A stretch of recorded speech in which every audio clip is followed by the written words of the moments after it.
rukunan umara da wajibanta da sunnoninta.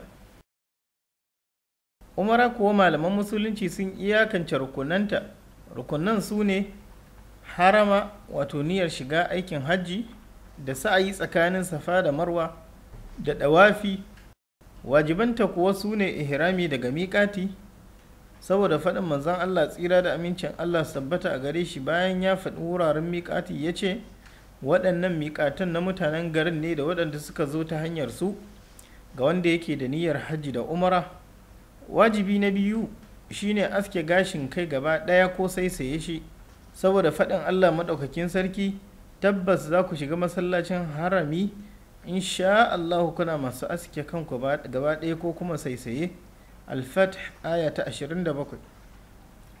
Duk abin da ba rukuni ko wajibi ba to sunna ne, kamar yin wanka yayin sanya ihrami, yin ihrami da kwarjalle da mayafi farare, yin talbiya da ɗaga murya da ita, yayi faɗar dama a wajen ɗawafi, wanda wato shine sanya mayafi ƙarƙashin hammatar hannun dama.